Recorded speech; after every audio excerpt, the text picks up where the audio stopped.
नमस्कार विद्यार्थी मित्रांनो, ABK स्मार्ट स्टडी या यूट्यूब चॅनलवरती तुम्हा सर्वांचे पुन्हा एकदा हार्दिक स्वागत। तर आपला नाशिक जिल्ह्याचा पेपर सुरू आहे, तर त्यामध्ये आपण त्याचा पहिला भाग पाहिला आहे।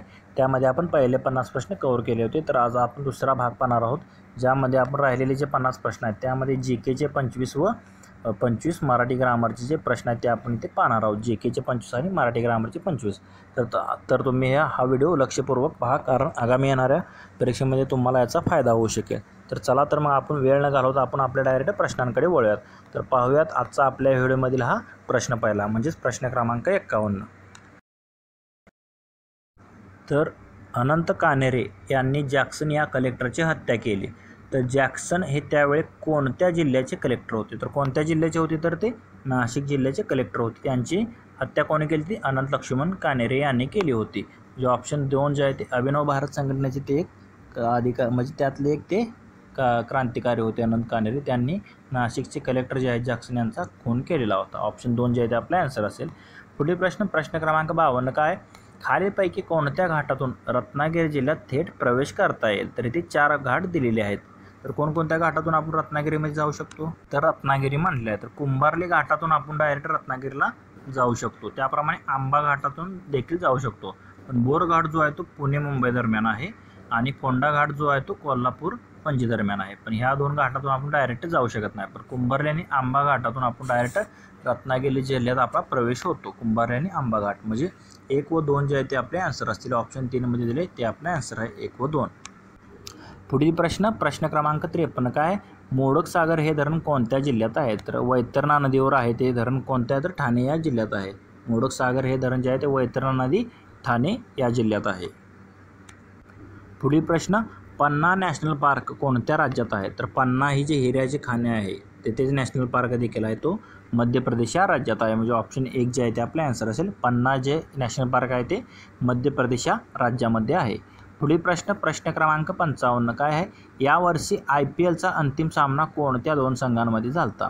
तर 2014 सालचा हा पेपर होता, त्यामुळे त्यावेळेचा हा करंट अफेअरचा प्रश्न आहे। तर कोणत्या 2 संघांमध्ये झाला? तर त्यावेळेचा सामना तर तो कोलकाता नाईट रायडर्स विरुद्ध किंग्ज 11 पंजाबमध्ये झाला। तर त्यामध्ये KKRने सामना जिंकलेला होता। कोलकाता नाईट रायडर्सने किंग्ज 11 पंजाबला हारून तो दुसऱ्यांदा किताब पटकावला होता IPLचा।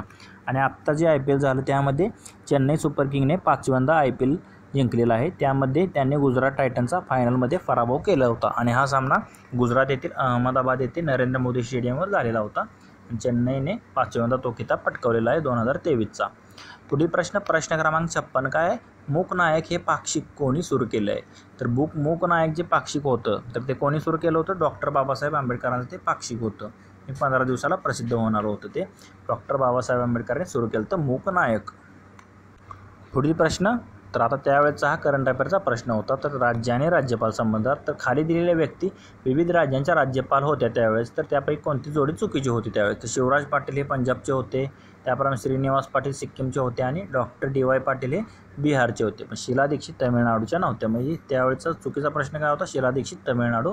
तर सध्या महाराष्ट्राचे राज्यपाल कोण आहेत ते तुम्ही मला कमेंट करून सांगा। आपले जे महाराष्ट्राचे नवीन राज्यपाल झाले ते देखील तुम्हाला आता येणाऱ्या तलाठी भरती मी विचारण्याची शक्यता आहे। तर कोण झाले ते तुम्ही मला कमेंट करून सांगा सध्याचे महाराष्ट्राचे राज्यपाल। पुढील प्रश्न क्रमांक 58 काय आहे? जुलै 2002 ते जुलै 2007 या कालावधीमध्ये भारताचे राष्ट्रपती कोण होते? तर 2002 ते 2007। तर आपले पहिले वैज्ञानिक राष्ट्रपती कोण? Doctor APJ Abdul Kalam. ते 2002 ते 2007 पर्यंत त्यांचा कालावधी होता। त्यानंतर प्रतिभाताई ताये पाटील 2007 ते 2012ला होत्या। पुढील प्रश्न क्रमांक 59 काय? सर विल्यम वायली या ब्रिटिश अधिकाऱ्यांची हत्या, म्हणजे कर्झन वायली म्हणतो त्याला आपण, तर विल्यम वायली, तर याची ब्रिटिश अधिकारी हत्या करणाऱ्या क्रांतिकारकाचे नाव काय होते? तर 1902 मध्ये मदनलाल धिंगरा जो क्रांतिकारक होता त्याने कर्झन वायली यांची हत्या केली होती, म्हणजे सर विल्यम वायली म्हटले जाते त्यांना। तर त्यांची हत्या कोणी केली होती? तर ती क्रांतिकारकाचं नाव काय? तर मदनलाल धिंगरा याने सर विल्यम वायली या ब्रिटिश अधिकाऱ्याची हत्या केली होती, मदनलाल धिंगरा। पुढील प्रश्न क्रमांक 60 काय आहे? तलासरी हे तालुका मुख्यालय पुढीलपैकी कोणत्या जिल्ह्यात आहे? तर ठाणे या जिल्ह्यामध्ये एक तालुका आहे तलासरी, तर त्याचे जे मुख्यालय आहे तर ते तलासरी या ठिकाणी आहे। कोणत्या जिल्ह्यात आहे? तर ते ठाणे या जिल्ह्यात आहे। म्हणजे तलासरी हे तालुक्याचे जे मुख्यालय आहे ते कोणत्या जिल्ह्यात आहे? तर ते ठाणे या जिल्ह्यात आहे। पुढील प्रश्न क्रमांक 61 काय? विशाळगड हा सुप्रसिद्ध किल्ला कोणत्या जिल्ह्यात येतो? तर कोणत्या जिल्ह्यात आहे विशाळगड? तर तो कोल्हापूर या जिल्ह्यात आहे. कोणते? कोल्हापूर या जिल्ह्यात येतो विशाळगड. ऑप्शन 2 जे आहे ते आपला आन्सर असेल. पुढील प्रश्न क्रमांक 62 काय? महाराष्ट्रातील सर्वाधिक महानगरपालिका असलेला जिल्हा कोणता आहे? तर कोणता आहे? तर ठाणे जिल्हा. एकूण 9 महानगरपालिका आहे ठाणे जिल्ह्यामध्ये. पुढील प्रश्न क्रमांक 63 काय? डांग जिल्हा पुढीलपैकी कोणत्या राज्यात आहे? तर डांग असं नाव असलेला जिल्हा कोणत्या राज्यात येतो? तर तो गुजरात या राज्यात आहे. कुठे? गुजरात या राज्यात डांग नावाचा एक जिल्हा आहे. कुठे? गुजरात या राज्यामध्ये. पुढील प्रश्न क्रमांक 64 काय? खालीपैकी कोणता खेळाडू बॅडमिंटन या खेळाशी संबंधित नाही? तर बॅडमिंटनशी संबंधित कोण आहे? तर सायना नेहवाल, ज्वाला गुट्टा आणि अपर्णा बापुड या तिन्ही बॅडमिंटन खेळाशी संबंधित आहेत. पण सानिया मिर्झा जी आहे ती टेनिस या खेळाशी संबंधित आहे. म्हणजे टेनिस तिचा खेळ आहे सानिया मिर्झाचा. म्हणजे ऑप्शन 1 जे आहे ते सानिया मिर्झा ते आपलं आन्सर असेल. बॅडमिंटन या खेळाशी संबंधित कोण नाही तर सानिया मिर्झा. पुढील प्रश्न क्रमांक 65 काय? अंकिता भांबरी, रश्मी चक्रवर्ती व ऋतुजा भोसले आणि ईशा लाखानी या महिला कोणत्या क्षेत्राशी संबंधित आहेत? तर आता या 4 महिला कोणत्या क्षेत्राशी संबंधित आहेत ते असं विचारलं आहे. तर कोणत्या क्षेत्राशी संबंधित आहेत? तर त्या क्रीडा क्षेत्राशी संबंधित आहे. या 3 जे आहेत ते क्रीडाशी संबंधित आहेत. अंकिता भांबरे, रश्मी चक्रवर्ती, ऋतुजा भोसले व ईशा लाखानी या क्रीडेशी संबंधित आहेत. ऑप्शन 3 जे आहे ते आपलं आन्सर असेल. पुढील प्रश्न क्रमांक 66 काय? महाराष्ट्र एक्सप्रेस ही ट्रेन कोठून कोठे धावते? तर कोल्हापूर ते गोंदिया या 2 जिल्ह्यादरम्यान महाराष्ट्र एक्सप्रेस धावते आपली. कोल्हापूर ते गोंदिया. ऑप्शन 3 जे आहे ते आपले आन्सर असेल. पुढील प्रश्न क्रमांक 67 काय आहे? नुकत्याच पार पडलेल्या लोकसभा निवडणुकीमध्ये कोणत्या पक्षाने सर्वाधिक जागा जिंकल्या? तर 2014 साली तुम्हाला माहिती आहे नरेंद्र मोदी हे भाजपच्या म्हणजे सर्वात जास्त जागा भाजपने मिळून नरेंद्र मोदी हे पहिल्यांदा पंतप्रधान झाले ते 2014 पार पडलेल्या निवडणुकीमध्ये. तर त्यावेळेचा हा करंट अफेअरचा प्रश्न होता. ऑप्शन 2 जे आहे ते आपले आन्सर असेल. पुढील प्रश्न खालीपैकी कोणता पर्याय चुकीचा आहे असं म्हटले? तर आता तालुके आणि जिल्हे दिलेले आहेत. तर अमळनेर हा तालुका जो आहे तो जळगावमध्ये येतो. पारनेर अहमदनगरमध्ये येतो. पेठ जो आहे तो नाशिकमध्ये येतो. पण पारनेर जो आहे तो औरंगाबादमध्ये येत नाही, कारण पारनेर जो तालुका आहे तो अहमदनगर या जिल्ह्यात येतो. कुठे? पारनेर जो आहे तो अहमदनगर या जिल्ह्यात येतो. म्हणजे ऑप्शन 4 जे आहे ते आपलं चुकीचं आहे, कारण पारनेर औरंगाबाद दिलं आहे ते चुकीचं असेल. ऑप्शन 4 जे आहे ते आपलं आन्सर असेल. पुढील प्रश्न क्रमांक 69 काय आहे? भारतातील प्रमुख पश्चिम वाहिनी नद्या कोणत्या आहेत? तर कोणकोणत्या नद्या येतात पश्चिम वाहिनीमध्ये? तर नर्मदा आणि तापी या 2 ज्या आहेत त्या पश्चिम वाहिनी नद्या आहेत. बाकीच्या ज्या आहेत भीमा, गोदावरी, वैनगंगा, पैनगंगा, कृष्णा, कावेरी ह्या कशा आहेत? तर ह्या पूर्व वाहिन्या आहेत व त्या बंगालच्या उपसागराला जाऊन मिळतात. पण नर्मदा व तापी ह्या अरबी समुद्राला जाऊन मिळतात. त्या पश्चिम वाहिनी पठारावरील नद्या आहेत नर्मदा व तापी. म्हणजे ऑप्शन 4 जे आहे ते आपलं आन्सर असेल. पुढील प्रश्न क्रमांक 70 काय? मायक्रोसॉफ्ट कंपनीने कोणत्या ऑपरेटिंग सिस्टीमची तांत्रिक मदत बंद केल्याची घोषणा केली आहे? तर त्यावेळेस कशी केली? तर विंडोज XPची त्यांची सुरुवातीची होती ऑपरेटिंग सिस्टीम, तर ती तांत्रिक मदत बंद केल्याची त्याची घोषणा केली होती त्यावेळेस त्यांनी विंडोज XPची. पुढील प्रश्न क्रमांक 71 काय आहे? फुटबॉलच्या इंडियन सुपर लीगमधील कोणत्या संघाची मालकी सचिन तेंडुलकर आहे? म्हणजे फुटबॉलचा कोणता जो संघ आहे त्याचा मालक सचिन तेंडुलकर आहे. तर कोणता संघ आहे तो कोची तस्कर केरला. कोचीचा जो संघ आहे त्याची मालकी जी आहे ती सचिन तेंडुलकर याच्याकडे आहे. ऑप्शन 4 जे आहे ते आपलं आन्सर असेल. पुढील प्रश्न क्रमांक 72 काय? खालीलपैकी कोणते प्रसिद्ध स्थळ नाशिक जिल्ह्यात वसलेले आहे? तर नाशिकमध्ये कोणती स्थळे वसलेली आहेत? तर एकमध्ये काय दिलं आहे? म्हसरूळ येथील जैन धर्मीय लेणी. तर ही नाशिकमध्ये आहे. म्हसरूळ येथील जी जैन लेणी आहे ती नाशिक जिल्ह्यात येते. त्याप्रमाणे चांदवड येथील जो रंगमहाल आहे तो देखील नाशिकमध्ये आहे. त्याप्रमाणे सोमेश्वर येथील दुग्धस्थळी धबधबा जो आहे तो देखील नाशिक जिल्ह्यात आहे. पण अक्रोली येथील जे गरम पाण्याचे झरे आहेत ते कुठे आहेत? तर ते ठाणे जिल्ह्यात येतात. वज्रेश्वरी व अक्रोली जे गरम पाण्याचे झरे आहेत ते ठाणे जिल्ह्यात येतात. पण बाकीचे म्हसमळ येथील जैन धर्मीय लेणी, चांदवड येथील रंगमहाल व सोमेश्वर येथील दुग्धस्थळी धबधबा जे आहेत ते नाशिक जिल्ह्यात येतात. म्हणजे वरीलपैकी 1, 2, 3 मधील जी ठिकाणे आहेत ती नाशिक जिल्ह्यात आहेत. ऑप्शन 3 जे आहे ते आपले आन्सर असेल. पुढील प्रश्न क्रमांक 73. तर 73मध्ये काय दिले? तर महाराष्ट्रात नवीन महसुली वर्षाची सुरुवात कोणत्या दिवशी होते? तर तुम्हाला माहितीच आहे तर आपले जे महाराष्ट्राचं महसुली वर्ष आहे तर ते 1 ऑगस्ट या दिवशीपासून सुरू होते महाराष्ट्र महसुली वर्ष. पुढील प्रश्न क्रमांक 74. नाशिक जिल्ह्यात खालीलपैकी कोणते जोड किल्ले म्हणजे जोड्यांची जोड किल्ले म्हणतो त्याला आपण, तर कोणकोणते जोड किल्ले आढळतात?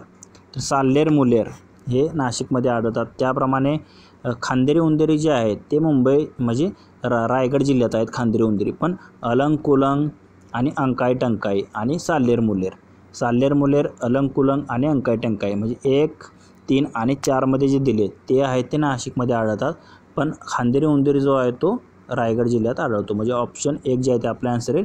1, 3, 4 जे जिल्ह्यात साल्हेर मुलेर अलंग कुलंग आणि अंकाई टंकाई हे नाशिक जिल्ह्यात जोडकिल्ले आढळतात. पुढील प्रश्न क्रमांक 75. तर हा जीकेवर शेवटचा प्रश्न आहे. तर काय आहे, नाशिक जिल्ह्याच्या स्थान व विस्ताराच्या अनुषंगाने खालीलपैकी कोणती जोडी अचूक जुळलेली आहे. म्हणजे स्थान व विस्तारानुसार. तर पहिली जोडी काय आहे, तर नाशिकच्या आग्नेय दिशेस औरंगाबाद जिल्हा आहे. तर हे बरोबर आहे, आग्नेयला औरंगाबाद जिल्हा आहे. त्याप्रमाणे नाशिकच्या दक्षिण दिशेत अहमदनगर जिल्हा आहे, हे देखील जोडी बरोबर आहे. त्याप्रमाणे नाशिकच्या वायव्य दिशेस गुजरातमधील सुरत जिल्हा आहे. तर हे देखील बरोबर आहे. म्हणजे आग्नेयला कोणता आहे, औरंगाबाद, दक्षिणेला अहमदनगर आणि वायव्याला गुजरातमध्ये सुरत जिल्हा आहे. म्हणजे वरीलपैकी जी तिन्ही जी वाक्य आहेत ती योग्य जोडलेली आहेत. म्हणजे सर्व पर्याय योग्य आहेत. ऑप्शन 4 जे आहे ते आपलं आन्सर असेल. तर प्रश्न क्रमांक 76 काय आहे, भय इथले संपत नाही, मज तुझी आठवण येते, मी संध्याकाळी गातो, तू मला शिकवली गीते, या सुप्रसिद्ध काव्याची रचना कोणी केलेली आहे. तर कोणी केलेली आहे, तर कवी ग्रेस. तर कवी ग्रेस त्यांना आपण काय म्हणतो, तर कवी ग्रेस यांना माणिक सीताराम गोडघाटे असे म्हटले जाते. तर माणिक सीताराम गोडघाटे म्हणजेच त्यांना कवी ग्रेस म्हटलं जातं. त्यांच्या काव्यपंक्ती आहेत. म्हणजे ऑप्शन 1 जे आहे ते आपलं आन्सर असेल. पुढील प्रश्न क्रमांक 77 काय, सेवानिवृत्त या सामासिक शब्दाचा समास ओळखा. तर सेवानिवृत्त म्हणजे काय, आपण म्हणतो सेवेतून निवृत्त झाला म्हणतो. सेवेतून निवृत्त म्हणजे ऊन होऊन असं जिथे म्हणजे प्रत्यय लागतो तर तिथे आपण पंचमी विभक्ती होते असं म्हणतो. म्हणजे सेवेतून निवृत्त म्हणजे सेवानिवृत्त म्हणजे पंचमी तत्पुरुष समासाचं हे उदाहरण आहे. पुढील प्रश्न, पुरस्कार या शब्दाच्या संधीचा योग्य फोड असलेला पर्याय निवडा. तर पुरस्काराचं काय होतं, हु अधिक स्कार येतं. काय येतं, पुरह अधिक स्कार, कार म्हणजे पुरस्कार. म्हणजे ऑप्शन 2 मध्ये दिलेलं आहे. पुर अधिक कार म्हणजे हे विसर्ग संधीचं उदाहरण आहे, पुरस्कार होतं त्याचं. पुढील प्रश्न क्रमांक 79 काय, जर शिक्षक दिन गुरुवारी आला असेल तर त्या वर्षाची गांधी जयंती कोणत्या दिवशी येते. तर शिक्षक दिन आणि गांधी जयंती, मग शिक्षक दिन कधी असतो, 5 सप्टेंबरला असतो आणि गांधी जयंती कधी असते, 2 ऑक्टोबरला असते. तर यामध्ये दोन्हीमध्ये किती 27 दिवसांचा फरक येतो. तर 27ला जर 7 जर आपण भागलं तर किती 6 बाकी उरते. म्हणजे 6 दिवस पुढे किंवा 1 दिवस पाठीमागे वार जातो फक्त शिक्षक दिन आणि गांधी जयंतीमध्ये.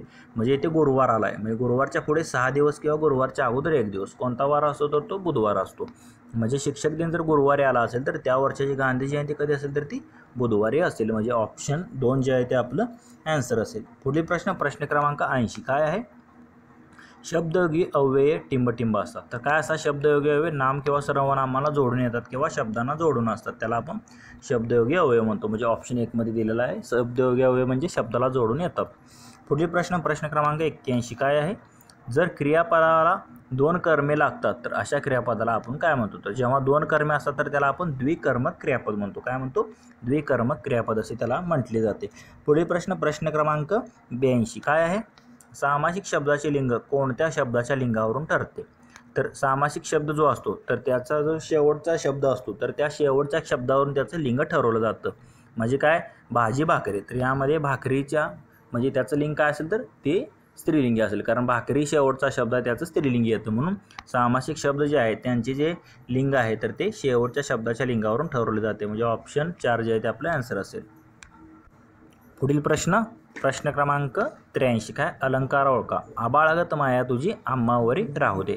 तर इथे काय, आबाळागत म्हणजे कसली, आबाळासारखी माया, म्हणजे इथे काय तुलना केलेली आहे. तर इथे काय केलंय, म्हणजे 2 वस्तूंमधील जे साम्य आहे ते चमत्कृतीपूर्ण जिथे वर्णिलेले असते तिथे उपमा अलंकार होतो. म्हणजे काय, तर सम समान सारखा परिप्रमाणे या अशा शब्दांचा यामध्ये वापर केला जातो. म्हणजे आबाळागत माया तुझी आम्हावर राजे म्हणजे आबाळासारखी. तसेच मुंबईची घरे मात्र लहान कबुतराच्या खोरड्यांसारखी, तर सारखी. तर हे शब्द कशा आहेत, तर ते तुलना करण्यासाठी आलेले आहेत. तर ते कशामध्ये येतात, तर ते उपमा अलंकारात येतात. म्हणून आबाळागत माया तुझी आम्हावर राहू हे उपमा अलंकाराचं उदाहरण आहे. त्याप्रमाणे दुसरा अलंकार कोणता, तर अतिशयोक्ती अलंकार. अतिशयोक्ती म्हणजे काय, एखादी गोष्ट फुगवून सांगितली जाते अतिशयोक्तीमध्ये. म्हणजे त्याचं उदाहरण काय असेल, तर त्याचे हात गगनाला भिडले, हे अतिशयोक्ती याचं उदाहरण असेल. त्याप्रमाणे अनुप्रास अलंकार, तर अनुप्रास अलंकारामध्ये काय असतं तर एकाच अक्षराची पुनरावृत्ती झालेली असते. तर कशी असते एकाच अक्षराची, हे गडद गडद निळे जल भरून आले हिरवे हिरवे गालगालचे, म्हणजे एकाच शब्दाची पुनरावृत्ती झालेली आहे. आणि दृष्टांत अलंकार म्हणजे एखादा दृष्टांत दिला जातो म्हणजे एखादी गोष्ट पटवून सांगण्यासाठी. पुढील प्रश्न क्रमांक 84 काय, अलंकार ओळखा त्याच्यावरच आहे. तर मरणात खरोखर जग असते, तर मरणात खरोखर जग असतेत का, नाही. तर म्हणजे हे कशाचं उदाहरण आहे तर ते हे कशाचं उदाहरण आहे तर ते हे विरोधाभास अलंकाराचं उदाहरण आहे. म्हणजे विरोधाभास अलंकार म्हणजे काय तर एखाद्या विधानात वरवर दिसायला विरोध आहे असे वाटते पण वास्तविक तसा विरोध नसतो. म्हणजे मरणात खरोखर जग असते जरी आंधळी मी तुला पाहते, म्हणजे यामध्ये खरोखर विरोध नसून विरोधाचा आभास निर्माण केलेला असतो. म्हणजे हे मरणात खरोखर जग असते हे विरोधाभास अलंकाराचं उदाहरण आहे. पुढील प्रश्न क्रमांक 85 काय, खालीलपैकी कोणता पर्याय चुकीचा आहे. तर यामध्ये पहिला पर्याय काय दिले, प्रल्हाद केशव अंतरे, तर त्यांना आपण केशव कुमार म्हणतो हे बरोबर आहे.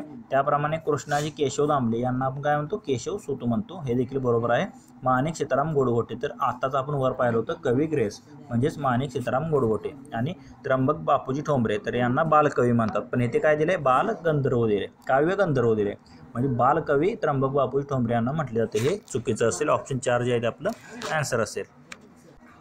पुढील प्रश्न क्रमांक 86 काय आहे, ऐल तटावर पैल तटावर हिरवाळी घेऊन निळा सावळा झरा वाहतो बेटा बेटातून, 4 घरांचे गाव चिमुकले पैल टेकडीकडे, शेतमळ्यांची दाट लागती हिरवी गर्दी पुढे.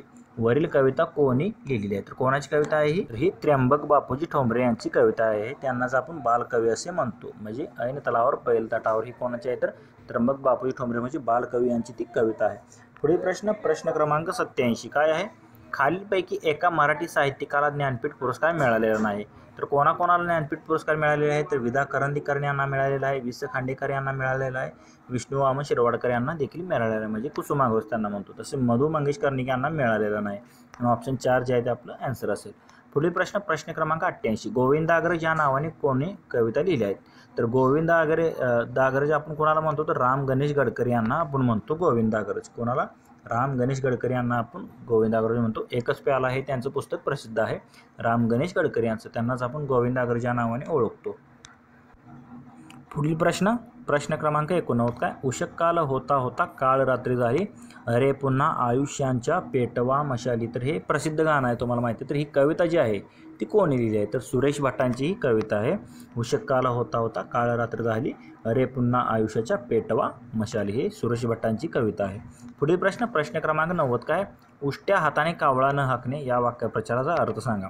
म्हणजे अतिशय कंजूस व्यक्ती जे किंवा कंजूस माणसे असतात ते उष्ट्या हाताने कावळा हाकत नाहीत आपण असे म्हणतो. म्हणजे कधीही कोणाला काहीही न देणारे त्यांना आपण काय म्हणतो उष्ट्या हाताने कावळा न हाकणे म्हणतो. ऑप्शन 1 जे आहे ते आपलं आन्सर असेल. पुढील प्रश्न क्रमांक 91 काय आहे, वाक्यात नामाच्या ऐवजी येणाऱ्या शब्दाला कोणती संज्ञा आहे. तर नामाऐवजी वापरल्या जाणाऱ्या शब्द आपण काय म्हणतो तर सर्वनाम असे म्हणतो. म्हणजे जे नामाऐवजी येतात त्यांना आपण सर्वनाम असे म्हणतो. पुढील प्रश्न क्रमांक 92 काय आहे, खाली दिलेल्या वाक्यांमधील अव्यय ओळखा. तर कोणते अव्यय आहेत तिथे ओळखायचे आहेत. आम्ही पोहोचलो आणि दिवे लागणी झाली. तर आणि हे कसलं आहे तर ते उभ्या अव्ययाचा प्रकार आहे. म्हणजेच ते काय, म्हणजे समुच्चयबोधक उभ्या अव्ययाचा प्रकार आहे तो. म्हणजे हे काय तर आहे उभ्यानवी अव्यय दिलेला आहे या वाक्यामध्ये. आणि पुढील प्रश्न क्रमांक 93 काय, खाली दिलेल्या वाक्यामधील क्रियापदाचा प्रकार ओळखा. तर मी तिखट खात नाही.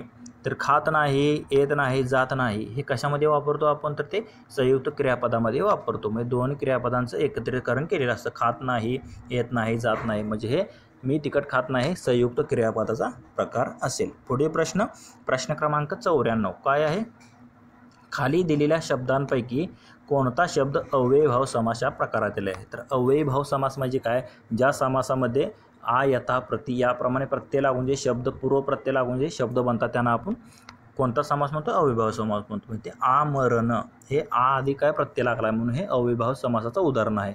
त्याप्रमाणे नीलकंठ जे आहे ते कशाचं उदाहरण आहे तर ते बहुव्रीही समासाचं उदाहरण आहे. आणि देवपूजा म्हणजे देवाची पूजा म्हणजे षष्ठी तत्पुरुष समासाचं उदाहरण आहे. घर जावं हे कसं आहे तर घर जावई हे कसं आहे तर हे द्वंद्व समासाचं उदाहरण आहे. पण इथे आपल्याला काय विचारलेलं अव्ययीभाव समास विचारलेला म्हणून आमरण जे असेल ते अव्ययीभाव समासाचं उदाहरण असेल. पुढील प्रश्न क्रमांक 95 वर्ष पूर्ण झाल्यावर साजरा करावयाच्या उत्सवासाठी खालीलपैकी कोणता शब्द वापरतात? तर 75 वर्ष पूर्ण झाल्यावर त्याला आपण अमृत महोत्सव म्हणतो. 60 वर्ष पूर्ण झाल्यावर त्याला आपण हीरक महोत्सव म्हणतो. त्याप्रमाणे सुवर्ण महोत्सव कधी म्हणतो तर त्याला आपण 50 वर्ष झाल्यावर सुवर्ण महोत्सव म्हणतो. आणि रौप्य महोत्सव कधी असतो? 25 वर्ष पूर्ण झाल्यावर. तर अमृत महोत्सव कधी साजरा करतो? 75 वर्ष पूर्ण झाल्यावर. पुढील प्रश्न क्रमांक 96. अक्कल हुशारी या अंशाभ्यस्त शब्द कोणत्या भाषेतून वा भाषांमधून आलेला आहे? तर अक्कल आणि हुशारी हे दोन जे शब्द आहेत, अक्कल अधिक हुशारी, तर अक्कल आणि हुशारी हे फारसी शब्द आहेत. म्हणजे फारसी अधिक फारसी हे दोन शब्द मिसळून काय अक्कल हुशारी हा शब्द तयार झालेला आहे. म्हणजे ते फारसी या भाषेतून आलेलं आहे अक्कल हुशार. म्हणजे ऑप्शन 2 जे आहे ते आपलं ॲन्सर असेल. पुढील प्रश्न क्रमांक 97. काय? खालीपैकी कोणता शब्द उपसर्ग घटित नाही? उपसर्ग घटित म्हणजे काय? पूर्व प्रत्यय लागतो त्याला उपसर्ग घटित म्हणतो. तरी वरीलपैकी कोणता? तर परकीय जो शब्द आहे तो कसा आहे? तर तो प्रत्यय घटित शब्द आहे. परकीय य इथे प्रत्यय लागलेला आहे, पण इथे अवलक्षण हा पूर्व प्रत्यय, दररोजला द आणि परिणामला परि, तर हे पूर्व प्रत्यय लागून तयार झालेले शब्द आहेत, त्यांना आपण उपसर्ग घटित म्हणतो. उपसर्ग घटित नसलेला कोणता आहे? तर परकीय हा शब्द असेल. पुढील प्रश्न क्रमांक 98. काय? मी निबंध लिहित आहे. सदर वाक्य रीती भूतकाळात रूपांतरित केल्यास योग्य पर्याय काय होईल? तर मी निबंध लिहित आहेचं काय होतं? मी निबंध लिहित असे होतं. हे रीती भूतकाळात येतं. काय? मी निबंध लिहित असे, तर हे रीती भूतकाळाचं उदाहरण होईल. पुढील प्रश्न क्रमांक 99. काय? कामधेनूच्या दुग्धाहून हे ओज हिचे बलवान. वरील काव्यपंक्तीत कोणता अलंकार साधलेला आहे? तर कोणता अलंकार आहे यामध्ये? तर व्यतिरेक अलंकार आहे. कोणता? व्यतिरेक. तर व्यतिरेक अलंकार म्हणजे काय? तर उपमेय हे उपमानापेक्षा श्रेष्ठ आहे असे जेथे वर्णन केले असते तेथे व्यतिरेक अलंकार होतो. तर यामध्ये उपमेय हे उपमानापेक्षा श्रेष्ठ आहे असं दाखवलेलं आहे. म्हणजे कामधेनूच्या दुग्धाहून ओज हिचे बलवान म्हणजे उपमेय हे उपमानापेक्षा श्रेष्ठ आहे ते सांगितलं आहे. तसेच उत्प्रेक्षा अलंकार म्हणजे काय? तर उत्प्रेक्षा म्हणजे त्याला आपण कल्पना करणे म्हणतो. म्हणजे उपमेय हे जणू उपमानच आहे जेथे वर्णिले असते तेथे उत्प्रेक्षा अलंकार होतो. तर याचं उदाहरण काय आहे? तर ती गुलाबी उषा म्हणजे परमेश्वराचे प्रेम जणू, म्हणजे जणू जणू काही हे असे जे शब्द आहेत भासे गमे वाटे हे उत्प्रेक्षा अलंकारामध्ये वापरले जातात. तर त्याप्रमाणे अपनहुती अलंकार म्हणजे काय? तर लपवणे किंवा झाकणे होय अपनहुती म्हणजे. तर उपमान हे उपमेयाचा निषेध करून उपमानच आहे असे जेथे सांगितले असते तेथे अपनहुती अलंकार होतो. तर याचं उदाहरण काय आहे? न हे वदन चंद्रमा शरदीचा गमे केवळ, हे त्याचं उदाहरण आहे. त्याप्रमाणे रूपक अलंकार म्हणजे काय? तर उपमेय उपमान यात एक रूपता आहे, तिथे भासुरी असते तेथे रूपक अलंकार होतो. म्हणजे बाई काय सांगू स्वामीची ती दृष्टी अमृताची वृष्टी मज होय. म्हणजे उपमेय उपमान यात एक रूपता याची दाखवलेली आहे, तिथे रूपक अलंकार होतो. पण उपमेय हे उपमानापेक्षा श्रेष्ठ आहे जिथे वर्णिले असते तेथे व्यतिरेक अलंकार होतो. ऑप्शन 3 जे आहे ते आपले आन्सर असेल. कामधेनूच्या दुग्धाहून ओज हिचे बलवान हे व्यतिरेक अलंकाराचं उदाहरण आहे. पुढील प्रश्न आणि आजचा आपल्या व्हिडिओमधील हा शेवटचा प्रश्न आहे. प्रश्न क्रमांक 100. काय आहे? आचार्य प्रल्हाद केशव अत्रे म्हणजे प्र के अत्रे म्हणतो यांनी अनेक नाटके लिहिली आहेत. तर खालीपैकी एक नाटक त्यांनी लिहिले नाही. तर त्यांची कोणकोणती नाटके आहेत प्र के अत्रे यांची? तर साष्टांग नमस्कार हे त्यांचं नाटक आहे. लग्नाची बेडी आहे. तो मी नव्हेच हे देखील आहे. पण नट सम्राट जे आहे ती त्यांचं नाटक नाही. म्हणजे ऑप्शन 4 जे आहे ते आपला आन्सर असेल. आणि नट सम्राट हे नाटक कोणाचं आहे? कवी कुसुमाग्रज, ज्यांना आपण विवा शिरवाडकर असे म्हणतो. तर विवा शिरवाडकर म्हणजेच कुसुमाग्रजांचं लिहिलेलं नटसम्राट हे नाटक आहे. म्हणजे बाकीचे जे 3 जे आहेत ते आचार्य प्र के अत्रे यांचे आहेत. तर मित्रांनो, आज आपण इथे तलाठी भरती नाशिकचा 2014 सालचा जो पेपर होता तो इथे आपण 2 भागांमध्ये संपूर्ण कव्हर केलेला आहे. तर तुम्हाला या प्रश्नांमध्ये कोणती शंका वाटत असेल तर कमेंट करा. तसेच हा जर व्हिडिओ आवडला असेल तर लाईक करा व तुमच्या मित्रांना देखील शेअर करा. तसेच असे जर तुम्हाला नवनवीन व्हिडिओ हवे असतील तर आपले YouTube channel ABK smart study subscribe करा व समोर बेल आयकॉन प्रेस करा, जेणेकरून आम्ही जेव्हा तुम्हाला व्हिडिओ अपलोड करू तेव्हा त्याची लिंक म्हणजे त्याची नोटिफिकेशन तुम्हाला मिळून जाईल. तर धन्यवाद मित्रांनो. जय हिंद, जय महाराष्ट्र.